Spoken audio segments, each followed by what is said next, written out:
Good morning. So, are you excited? Yes. దేనికి? Thank you. So దేనికి excited అనేటువంటి విషయం మనం డిస్కషన్ చేద్దాం. దేనికి ఎక్సైటెడ్ కావాలనేటువంటి విషయం మాట్లాడడానికి నేను వచ్చా. సో నా పేరు వచ్చేసి సింహాచారి. ఒక ప్రైవేట్ ఎంప్లాయీగా పనిచేస్తుంటే వెస్టీజ్కి రాకముందుకు 13,000 రూపాయల శాలరీ కోసం 13,000కు పనిచేసేటువంటి వ్యక్తి ఈరోజు వెస్టీజ్లో ఇలాంటి సక్సెస్ తీసుకున్నాడు అంటే ఒకసారి ఆలోచన చేయండి, పాసిబులేనా? బయట ఎన్ని పనులు చేస్తుంటామో మనకే తెలియదు, కానీ వెస్టీజ్లోకి వచ్చిన తర్వాత ఇంత సక్సెస్ తీసుకోవడానికి కారణం ఏంటిది అనేటువంటి విషయం కొంచెం డిస్కషన్ చేద్దాం. దానికంటే ముందు నేను ఒక 2-3 మినిట్స్ నా వెస్టీజ్ బిఫోర్ వెస్టీజ్ ఎట్లా ఉంటుండే దాని గురించి డిస్కషన్ చేద్దాం. సో నేను ఒక చిన్న ప్రైవేట్ ఎంప్లాయీగా పనిచేస్తుంటే దానికంటే ముందు నేను ఒక స్కూల్ లోపల 1,500 రూపాయలకు పనిచేసిన 1,500 రూపాయల శాలరీ కోసం. అక్కడ స్టార్ట్ అయింది డబ్బులు సంపాదించడం చిన్నగా.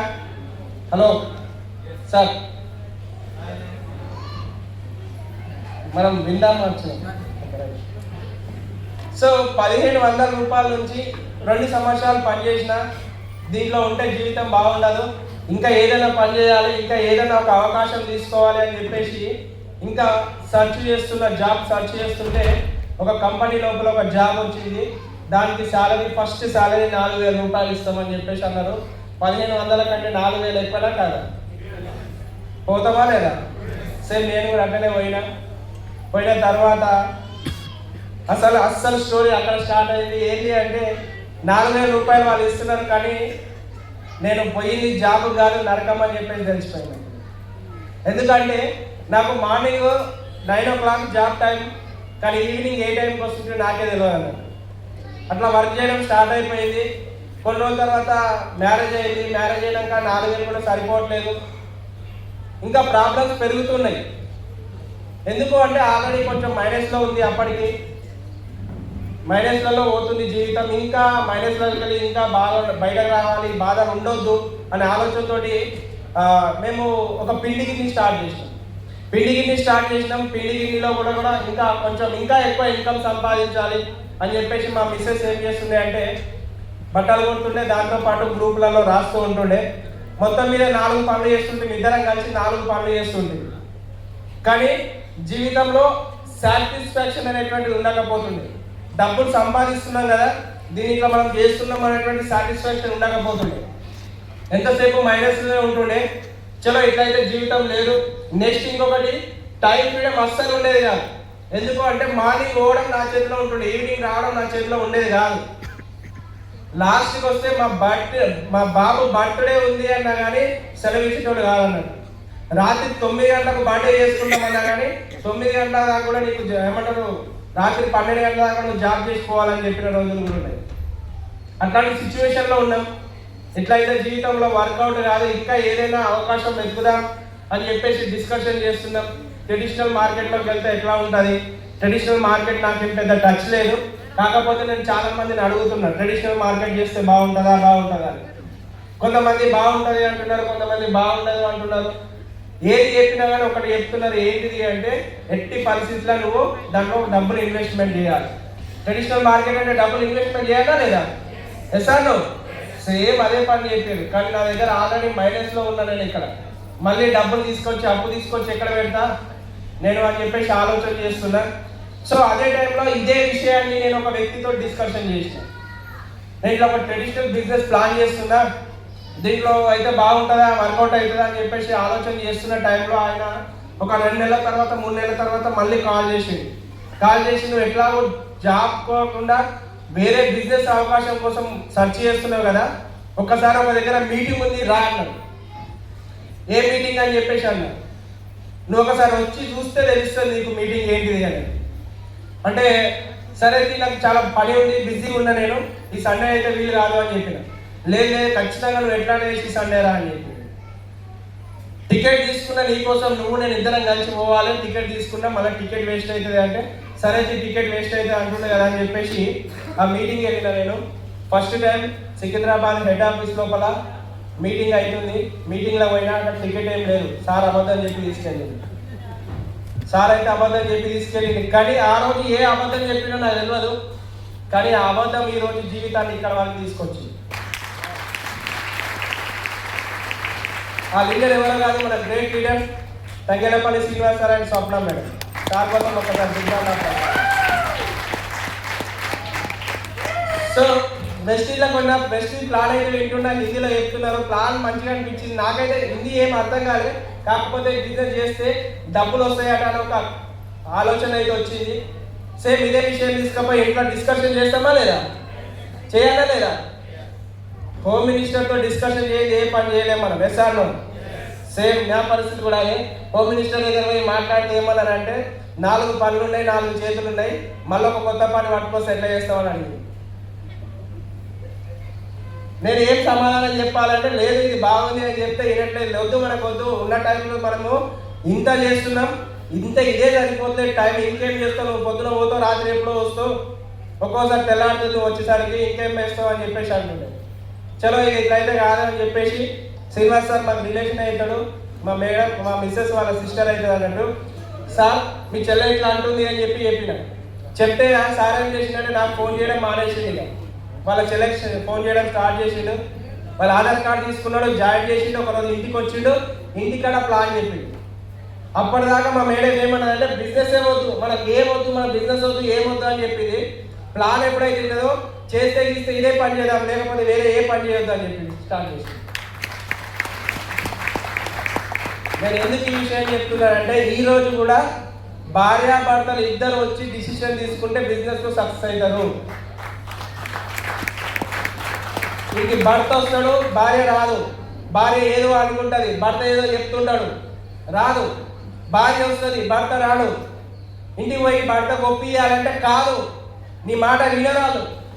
ఎస్ఆర్ను అవుతుంది అదే పని, సేమ్ అదే పని అయితే. కాబట్టి ఇద్దరు భార్యాభర్తలు ఇద్దరు మీటింగ్లోకి వచ్చి కూర్చుంటే ఇద్దరు డిసిషన్ తీసుకుంటారు, చేస్తే ఈ బిజినెస్ చేద్దాం, తొందరగా సక్సెస్ వస్తుంది. కాబట్టి సేమ్ మా పరిస్థితి అట్లానే అయిపోయింది అన్నది. మీటింగ్ వినేంత వరకు మా మేడం వద్దన్నది. మీటింగ్ విన్న తర్వాత చేస్తే ఇదే బిజినెస్ స్టార్ట్ చేద్దామని స్టార్ట్ చేసింది.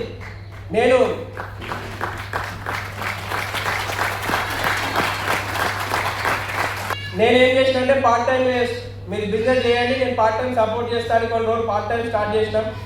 పార్ట్ టైం స్టార్ట్ చేసి మా మేడం చేస్తుంది.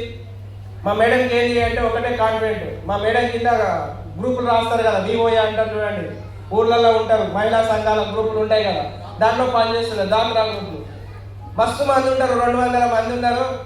సలీం సార్ చెప్పిండు 6 మంది కావాలని చెప్పేసి, ఇలా 200 మంది ఉన్నారు కదా, నేను చిట్కలో తీసుకుంటా అని చెప్పేసి ఏం చేసిందంటే ఒక 20-30 మందిని కూర్చుని పెట్టి ప్లాన్ చేయించింది. 20-30 మందికి ప్లాన్ చెప్తే 20-30 మంది నో అనే చెప్పారు, ఒక్కరు కూడా వేసి చెప్పాలి. పెద్ద విషయమే కాదనిపిస్తుంది కదా. కానీ ఆ రోజు మా మేడం చాలా డిసప్పాయింట్ అయింది. అరే ఏమైంది, మా దోస్తులు కూడా నో అని చెప్పారు అని చెప్పేసి. కానీ సలీం సార్ ఏమన్నారంటే ఇక్కడ కాకుండా నీకు తెలిసిన వ్యక్తులకు చెప్పుకుంటూ పోండి, అయిపోతుంది అని చెప్పిండు. సేమ్ అదే పని చెప్పుకుంటూ పోయినాం. చెప్పుకుంటూ పోతుంటే బయట పోయి ప్లాన్ చేస్తుంటే ఫస్ట్ మంత్ చెక్ వెస్టీలోకి వెళ్ళి 2400 రూపాయలు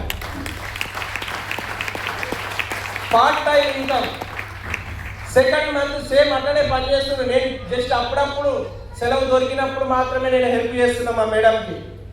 సెకండ్ మంత్ 4600 అయింది. 3వ నెల చెక్ వచ్చేసి 14,000 రూపాయలు వచ్చేసింది.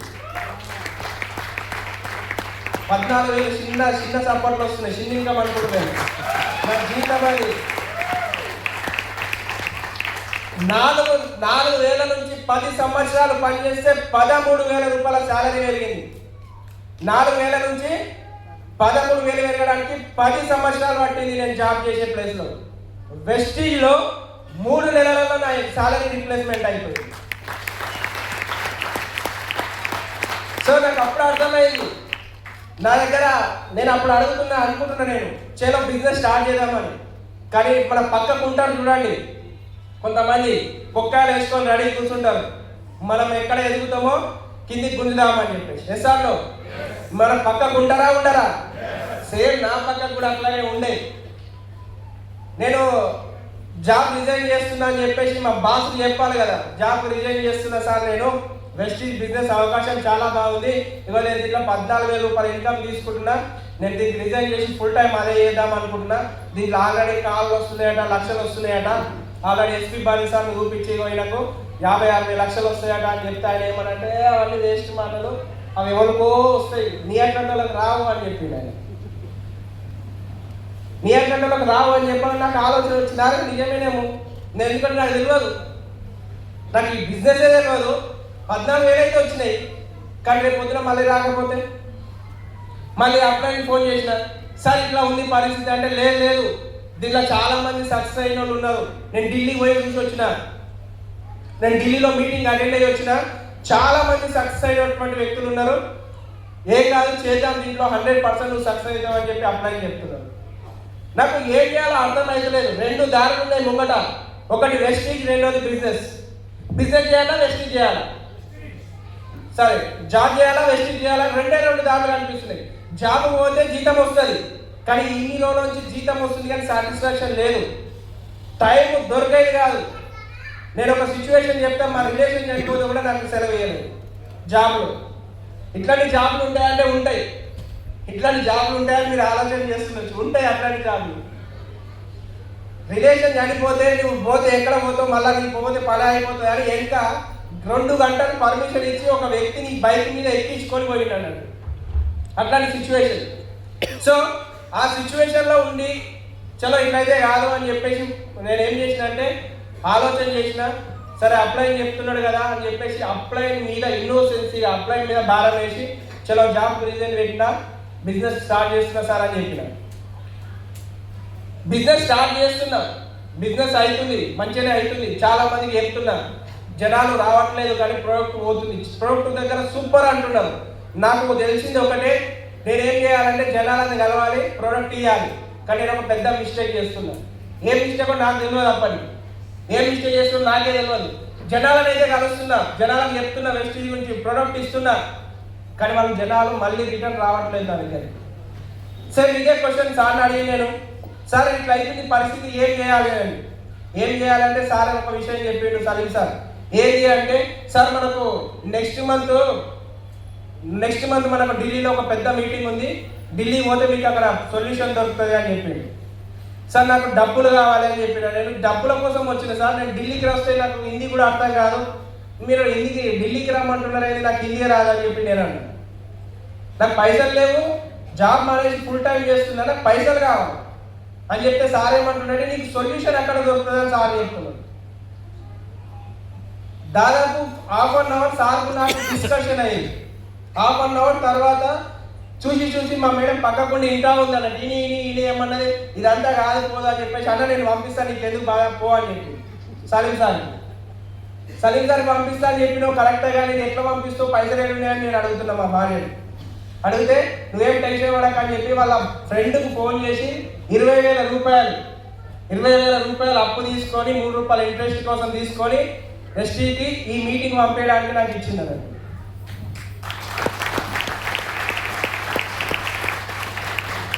సార్కు పైసలు ఇచ్చినాం, మీటింగ్ పోయినాం, కూర్చున్న తర్వాత ఈరోజు హిందీ మాట్లాడుతూ ఏమంటది, హిందీ తెలుగు రానటువంటి వ్యక్తులు నేను మాట్లాడితే ఎట్లా అయితే ఆలోచన చేస్తున్నారో నేను కూడా అట్లనే ఆలోచన చేస్తున్నాను. ఏం మాట్లాడుతున్నారో ఏమో, స్టేజ్ మీద ఎక్కుతున్నారో మాట్లాడుతున్నారో దిగుతున్నారు. ఫస్ట్ డే అట్లనే అయిపోయింది, సెకండ్ డే మార్నింగ్ అయిపోయింది, సెకండ్ డే ఆఫ్టర్నూన్ ఒక ప్రోగ్రామ్ అవుతుంది అన్నట్టు. ఆ ప్రోగ్రామ్ లోపల సార్ ఒక వ్యక్తిని క్వశ్చన్ అడుగుతున్నాడు, సర్వజ్ఞ బాలి సార్ క్వశ్చన్ అడిగింది. ఏమని అంటే, వెస్టీజ్ కంటే ముందు నువ్వు ఏం చేస్తుంటివని అడిగింది. నాకు హిందీ రాదు, పక్కకుండా అడుగుతున్నా ఏం చెప్తున్నావు చెప్పు అంటే ఆయన ఏం చెప్పిందంటే ఒక విషయం చెప్తున్నాడు. ఏమంటే వెస్టీజ్ కంటే ముందు నేను ఒక కంపెనీలో 12,000 జాబ్ చేస్తుంది నేను అని. 12,000 జాబ్ చేస్తుంది అన్నప్పుడు నాకు అర్థమే, అంటే నాకు కూడా కొంచెం 12,000 13,000 దగ్గర మనోళ్ళు ఉన్నారా బాబు అనే ఆలోచన వచ్చింది, నమ్మకం వచ్చింది నాకు. చలో ఈయన లైఫ్ స్టైల్ ఎట్లా ఉంది అని ఇంటుంటే ఆయన ఏం చెప్తుందంటే 4 సంవత్సరాల తర్వాత ఆయన లైఫ్ లోపల ఈరోజు ఎంత సంపాదిస్తున్నావు అని చెప్పేసి అడిగితే నెలకు 4 లక్షలు సంపాదిస్తున్నాను నేను. ఒక వ్యక్తికి 4 సంవత్సరాల తర్వాత 4 లక్షలు వస్తున్నాయి అంటే నమ్మకం వస్తుందా రాదా? నా అట్లాంటి వ్యక్తి నుంచి అవుతుందన్న నమ్మకం వస్తుందా రాదా? హలో, మీరు ఇక్కడ ఉండాలి కదా. నాకు కూడా సేమ్ అదే అనిపించింది. ఒక 12,000 సంపాదించే వ్యక్తి ఈరోజు 4 లక్షలు సంపాదిస్తున్న వెస్టీజ్ల నుంచి నేను బిజినెస్ చేస్తే నేనేందుకు సంపాదించలేదని ఒక డిసిషన్ తీసుకొని వచ్చిన.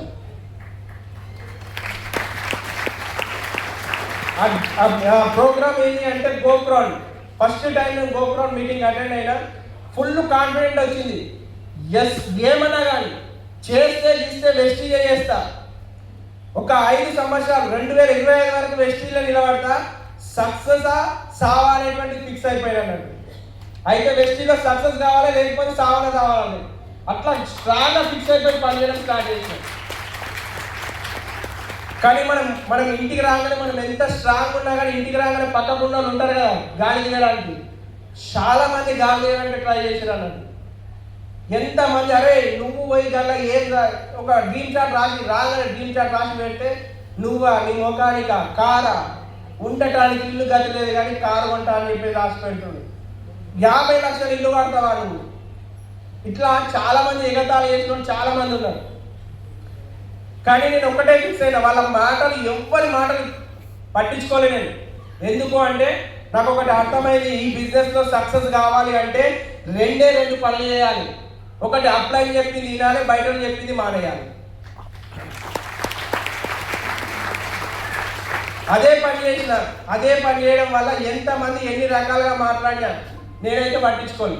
లాస్ట్కి వస్తే ఇంట్లో ఉండేటువంటి వ్యక్తులు నెగిటివ్ మాట్లాడితే కూడా నేను వాళ్ళ మాటలు పక్కా పెట్టి వాళ్ళ అసలు ఈ చౌతడి వింటుంటూ ఈ చౌతడి ఇచ్చిపెట్టు చౌటలో లాగా పని చేయడం స్టార్ట్ చేసిన. అట్లా పని చేస్తూ పోతుంటే 2 సంవత్సరాల తర్వాత 2 సంవత్సరాల వరకు చాలా స్ట్రగుల్స్ అనుభవించడం జరిగింది. ఎందుకంటే జాబ్ మానేసి ఫుల్ టైం చేస్తున్నాను. అప్పటి వరకు చేసిన పని ఒకటి మైనస్ ఏం చేస్తుందంటే నేను మీటింగ్లకు రమ్మలే జనాలకు ప్రొడక్ట్ ఇవ్వడమే కదా నేను అనుకున్నాను. కానీ ఎప్పుడైతే గోప్రాన్ మీటింగ్ అటెండ్ అయిన తర్వాత నాకు అర్థమైంది ఏంటంటే ఇలా సక్సెస్ కావాలి అంటే నేను మీటింగ్లకు పోవాలి, నాతో పాటు జనాలను మీటింగ్లకు తీసుకురావాలి. ఈ మిస్టేక్ చేస్తున్నాను చెప్పేసి ఆ మిస్టేక్ కవర్ చేసుకొని పనిచేయడం, మళ్ళీ కొత్తగా పనిచేయడం స్టార్ట్ చేసిన. మళ్ళీ 0 నుంచి పనిచేయడం స్టార్ట్ చేసిన. బిజినెస్ ముందుకు వెళ్తా ఉంది. ఎంత స్పీడ్గా గ్రోత్ వస్తుంది అంటే అప్పటి వరకు బిజినెస్ లోపల ఏమీ గ్రోత్ లేదు. అప్పటి నుంచి బిజినెస్ అనేటువంటిది అసలు బిజినెస్ ఇప్పుడు స్టార్ట్ అయింది అనిపించింది నాకు. సో దీని తర్వాత మళ్ళీ ఫ్యామిలీ యూనియన్ మీటింగ్ వచ్చింది. ఫ్యామిలీ యూనియన్ మీటింగ్ కూడా చాలా మంది జనాలను తీసుకుపోయాడు. చాలా మంది జనాలను ఫస్ట్ టైం 5-6 మంది పోయినాం. Second family union just 1 month back లోపల 20 మందిని తీసుకుపోయిన ఫ్యామిలీ యూనియన్. ఇక్కడికి కాదు పోయింది ఢిల్లీకి. ఈరోజు మనం హైదరాబాద్ రమ్మంటేనే ఆలోచన చేస్తూ ఉంటాం. హైదరాబాద్గా 3 రోజుల ఫ్యామిలీ యూనియన్ మీటింగ్ పోకుండా బిజినెస్ కాదా? ఫ్యామిలీ యూనియన్ మీటింగ్ పోకపోతే బిజినెస్ కాదా? పైసలు ఎందుకు దండగా? 3 రోజులు సెలవు దొరుకుతుందా?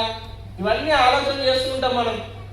కానీ ఆ రోజు మేము 1 వీక్ వారం రోజులు కథం, వారం రోజులు జెండా ఎత్తేసుడే ఢిల్లీకి. ఫ్యామిలీ యూనియన్ మీటింగ్లు ఇంటూ ఉంటే జీవితంలో ఒక ఆలోచన అనేటువంటి చేంజ్ రావడం స్టార్ట్ అయ్యింది. ఇప్పటి వరకు బతికినటువంటి జీవితం ఒక లెక్క, వెస్టీజ్లోకి వచ్చినాక జీవితం ఇంకొక లెక్క అని అర్థమైంది ఫ్యామిలీ యూనియన్ మీటింగ్. ఎందుకు ఈ విషయం చెప్తున్నా అంటే రోజుకు 12 గంటలు కూడా కష్టపడ్డాను జాబ్ లోపల. ఒక వ్యక్తి పిలిచి నువ్వు మస్తు కష్టపడ్డావని చెప్పేసి ఇట్లా మెచ్చుకున్న వ్యక్తి లేడు.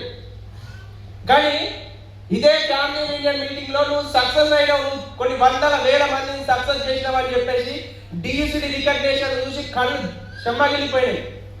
ఇట్లాంటి రికగ్నేషన్ చేసుకొని చచ్చిపోవాలని అనిపించింది నాకు. ఆ రోజు ఫిక్స్ అయిపోయినా నేను కూడా ఏదో ఒక రోజు ఇట్లాంటి డియూసిడి రికగ్నేషన్ తీసుకుంటా, నేను కూడా ఇదే స్టేజ్ ఎక్కి మాట్లాడతా అని చెప్పేసి ఫిక్స్ అయిపోయి బిజినెస్ స్టార్ట్ చేసిన. ఇదే గొగ్గులకుంటకు ఎన్నో ఎండ కొట్టినటువంటి రోజులలో ప్రతి వారం సండే ఇదే గొగ్గులకుంట మీటింగ్ వచ్చి కూర్చుంటుంది.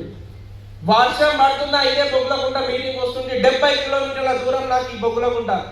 అయినా కానీ ఒక్క వారం కూడా మిస్ కాకుండా వచ్చింది. ఎందుకు అంటే సక్సెస్ నాకు కావాలి. నాకు అప్లై ఎక్కడికి రమ్మంటే అక్కడికి వెళ్ళిన family union, go ground, EDS ఏ మీటింగ్లు నేను ఎక్కడ కూడా మిస్ చేయలేదు. ఈరోజు చాలా మంది ఆలోచన చేస్తుంటారు, ఈరోజు ఫ్యామిలీ యూనియన్ మీటింగ్ ఉంది కదా రండి అంటే, ఫ్యామిలీ యూనియన్ మీటింగ్ రాకపోతే ఏమవుతుంది అంటే ఏమి కాదు. నేను 100% చెప్తున్నా, మీరు ఫ్యామిలీ యూనియన్ మీటింగ్ రాకపోతే ఏమి కాదు, ఏమి కాదు, మీ జీవితంలో మార్పే రాదు. ఇప్పుడు ఎట్లా జీవితం ఉందో గట్టండి కష్టాలు పడుకుంటే ఇంకో 10 ఏళ్ళు బతుకుదాం, ఇంకా ఏం మారదు. ఇక ఒకవేళ నీకు మార్పు కావాలి అనుకుంటే ఫ్యామిలీ యూనియన్ మీటింగ్ రా. 5200 కోసం ఆలోచన చేస్తున్నామో, నీ జీవితం మారడానికి అక్కడ ఒక మంచి పూల బాట దొరుకుతుంది, నీకు ఒక ఆలోచన దొరుకుతుంది ఎట్లా మారాలి అని. నమ్మకం వస్తేనే నువ్వు బిజినెస్ చేయగలుగుతావు. ఈరోజు సింహాచారి అనేటువంటి వ్యక్తి ఉన్నాడు ఇక్కడ, ఈ ప్లాట్ఫామ్ మీద నిలబడ్డాడు అంటే ఒక నమ్మకంతో. ఎందుకు అంటే నాట్లాంటి వ్యక్తులు ఇక్కడ సక్సెస్ అవుతున్నప్పుడు నేను ఎందుకు సక్సెస్ కాను అనేటువంటి ఒక ఆలోచనతో. ఎస్ఆర్ సో అదే ఆలోచన మీకు కూడా రావాలి అనుకుంటే 100% రండి. ఇక్కడ ఇంతమంది ఇన్ఫర్మేషన్ ఇస్తున్నారు, ఇది ఎస్ఆర్ నో కన్ఫర్మేషన్ కోసం అక్కడికి రండి. ఎంతమంది జీవితాలు మారుతున్నాయి మీరు అక్కడ చూడవచ్చు. ఈరోజు ఇదే సింహాచారి ఒకప్పుడు ఇదే బొగ్గులకుంట హాల్కి సెకండ్ హ్యాండ్ బైక్ మీద వస్తుండే. ఒక వ్యక్తి దగ్గర బైక్ కూడా లేదు నా దగ్గర కొన్ని రోజులు. బైక్ కూడా కంపెనీలో ఒక వ్యక్తి అమ్ముతుంటే సెకండ్ హ్యాండ్ లో 17,000కు, ఆ 17,000 కూడా 3 ఇన్స్టాల్మెంట్లలో ఇచ్చి తీసుకున్నా నేను. అదే బైక్ మీద ఇదే బొగ్గులకుంట మీటింగ్ హాల్కి వస్తుంది. కానీ ఒక 5-6 సంవత్సరాల తర్వాత జీవితం చూడండి, అదే బొగ్గులకుంట మీటింగ్ హాల్కి ఈరోజు మెర్సిడీస్ బెంజ్ కార్లో రావడం జరిగింది. చాలా మంది ఎక్కించి ఎగతాళి చేసిరు, నీ ముఖానికి ఇల్లు కడతావా, నీ ముఖానికి కారు కొంటావా అని చెప్పేసి చాలా మంది ఎగతాళి చేసిరు. ఈరోజు ఎగతాళి చేసిన వ్యక్తులు అక్కడే ఉన్నారు. కానీ ఈరోజు నేను వాళ్ళ మాటలు పట్టించుకోకుండా పని చేయడం వల్ల మేడ్చల్ లోపల 1,50,00,000 అపార్ట్మెంట్ లోపల ఒక ప్లాట్ చేసుకోవడం జరిగింది. నా దగ్గర ఇప్పటికి కూడా బైక్ లేదు, కానీ 2 కార్లు ఉన్నాయి. ఒకసారి ఆలోచన చేయండి, 2 కార్లు ఉన్నాయి. 5 సంవత్సరాలు అయితే ఒక కారు కొనుక్కొని పాతగా అయిందని మొన్ననే బెంజ్ కారు కొనుక్కున్నా. బయట నంబర్ ప్లేట్ కూడా రాలేదు, ఎల్లో ప్లేట్ కింద ఉంది, చూసుకోండి పోయి నాదే కారు అని. నేను గొప్పగా గర్వంగా చెప్పట్లేను, నాట్లాంటి నార్మల్ పర్సన్ నుంచే ఈ పని అయ్యింది అంటే మీ అట్లాంటి వ్యక్తుల నుంచి ఎందుకు కాదు అని ఆలోచన చేయమంటున్నారు. ఎస్ఆర్ అవుతుందా కాదా? సో ఈ పని చేయడానికి మరి కారణం ఎక్కడ అంటే, ఒక బీజం మొదలైంది ఎక్కడ అంటే పెద్ద మీటింగ్లోనే. ఈరోజు మా పిల్లలు ఇంటర్నేషనల్ స్కూల్లో చదువుతున్నారు. 30,000 రూపాయల ఫీజు కట్టడానికి ఇబ్బంది పడే వ్యక్తులం ఈరోజు ఇంటర్నేషనల్ స్కూల్లో చదివిస్తున్నాం పిల్లల్ని. మా భార్య బంగారం కొనుక్కుంది అనే ఒకప్పుడు 20,000 రూపాయలు వేరే వాళ్ళ దగ్గర పెట్టి తీసుకొస్తే ఈరోజు మా భార్య దాదాపు 8 తులాలు 10 తులాలు బంగారం కొనుక్కుంది. ఒకసారి ఆలోచన చేయండి, జీవితం ఎంత మారింది. మీరు కూడా ఈరోజు ఫ్యామిలీ యూనియన్ మీటింగ్కి వచ్చి మీరు ఒక డిసిషన్ తీసుకొని కనుక పనిచేస్తే 2030 వచ్చే వరకు ఈ బయట ఉండేటువంటి నార్మల్ కాలం ప్లేస్ లో ప్రతి ఒక్క వ్యక్తి కారు మెర్సిడీస్ బెంజ్ కారు ఉంటుంది.